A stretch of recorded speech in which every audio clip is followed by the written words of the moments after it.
سورۃ المائدہ کا اختتام ہوا. اب سورہ انعام کا درس شروع ہوگا. سورۃ الانعام مکی ہے. ہجرت سے پہلے اس کا نزول ہوا.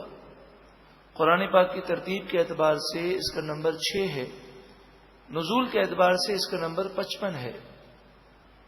اس میں 20 رکوع ہیں اور 165 آیتیں ہیں. لیکن ایک قول کے مطابق اس میں 166 آیتیں ہیں. اور یہ قاعدہ یاد رکھیں، جو مکی صورتیں ہیں ان میں بتوں کی اور شرک کی مذمت بہت زیادہ کی جاتی ہے. اس کی وجہ یہ ہے کہ مکہ مکرمہ میں خانہ کعبہ میں انہوں نے کافروں نے 360 بت نصب کیے ہوئے تھے. صفا مروہ پر بت نصب کیے ہوئے تھے. انہوں نے حج کا پورا کانسیپٹ چینج کر دیا تھا.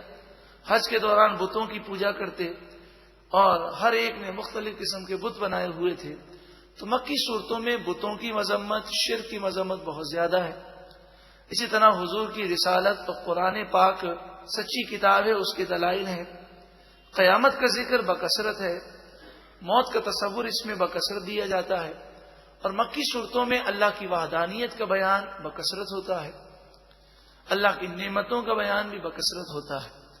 اور مدنی جو صورتیں ہیں جو ہجرت کے بعد نازل ہوئیں، ان کا اسلوب اس طرح ہوتا ہے کہ ان میں نماز کے مسائل ہیں، وضو کے مسائل ہیں، غسل کے مسائل ہیں، زکوٰۃ کا بیان ہے، دیگر ملک کیسے چلانا چاہیے، آپس کی زندگی میں کیا تعلقات رکھنے چاہیے، اس کا اکثر بیان مدنی صورتوں میں ہوتا ہے.